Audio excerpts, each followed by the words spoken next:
Hi there, welcome back.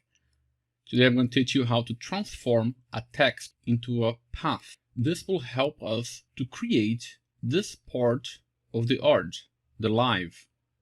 As you can see, the word live is transparent. You can see the background of it, and around the live, you can see a rectangle, a white rectangle. We are going to build this using type and create outlines. But before we create, let's play around a little. Let's go to the second artboard and let's write a word here. Click on the type tool, click on the artboard. I'll write love. And I'm going to teach you how to transform this into a really nice path where you can play around with the fonts. So, you know that for every text you have, you can change them and write them on another way anytime you want. You can write other words as well, but when you transform the text into a path, you will no longer be able to add more text.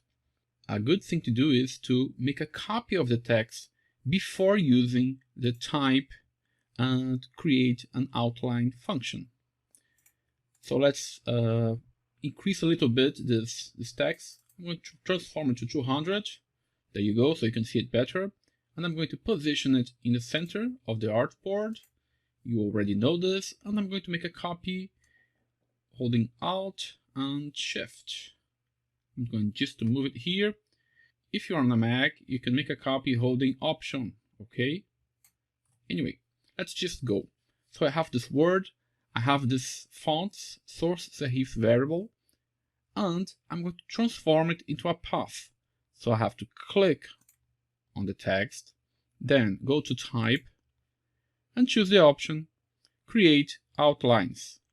The shortcut is Shift Ctrl O. If you're on a Mac, it's Shift Command O. Click on it and it will no longer be a text.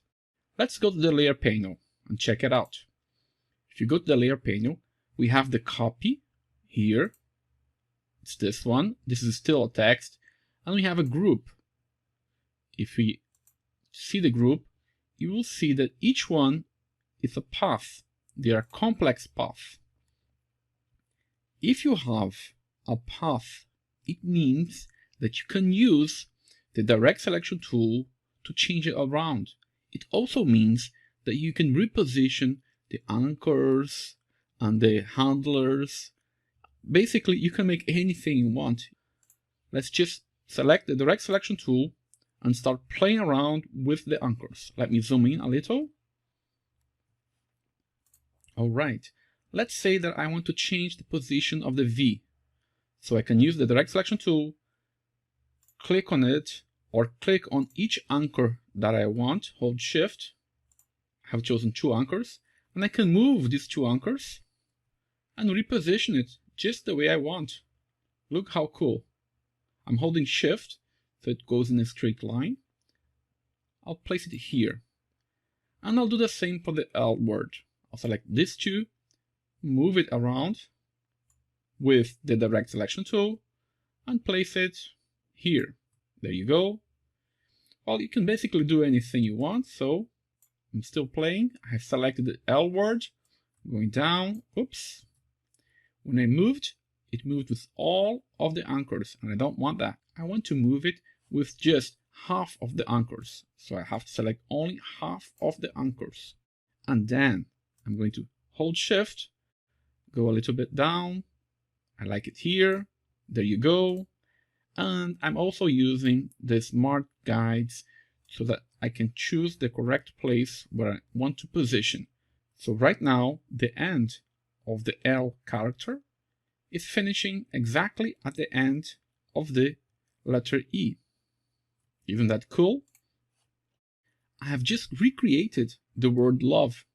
It's really up to you on how you want to recreate the fonts. I use this a lot, so Shift Ctrl O transforms it into an outline. It makes it a path of words, and it's here, Shift Ctrl O. Don't forget.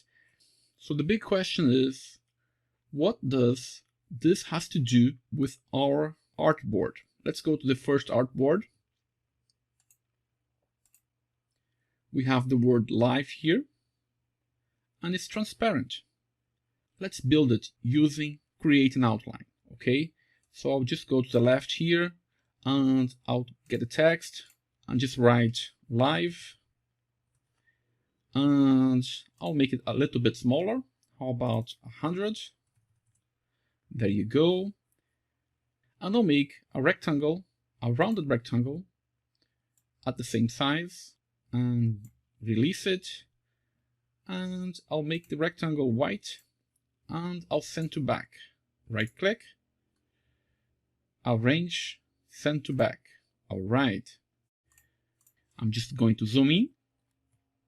So we want the live word to be transparent beneath the rounded rectangle. If you have selected the correct font, and if it's positioned at the right place, all you have to do is use the Create Outline and then use the Pathfinder or the Shape Builder tool. But remember, if you want to use the Create Outline, always make a backup. So make a copy of the word before doing anything and then play around. So I want to position these two in the center. So I'm going to place this. All right. So now I'm going to create an outline. Click on it. What's the shortcut? Does anyone remember? Shift, Control, O. Or you can go to Type and create an outline. There you go. I have created an outline of the word live. And if you go to Layer, it's here. This is the backup, okay? And this is what we want. If I select the word live with the rounded rectangle, all you have to do is use my favorite tool and holding Alt, start playing around. Oops, I have just made a mess. Control Z. So I want to delete this part here, holding Alt. Be careful, don't delete the background, and then continue, holding Alt, and almost done. And there you go. I think I made it. So now I have a background of a rounded rectangle with a transparent word live. If I click on it, you can see the compound path here. I'm going to put it on top. Put it on top, and it's on the top of this layer. Let's zoom out now to layer 1 and fit on screen, and zoom out a little bit more. This is what we've just created. I can just place it here, zoom in, and I'm going to reduce the size, holding Shift and Alt. I like this, and there you go. I'm going to reduce it a little more. Yeah, that's good enough. And we did it. We've created a word using a create outline that it's no longer a word. So I can't edit the word live, but I can make anything I want. This is really good to make some logos and to make some unique stuff using Illustrator. And this is it. We finished the class for today. I hope you enjoyed the class, and I'll see you next time.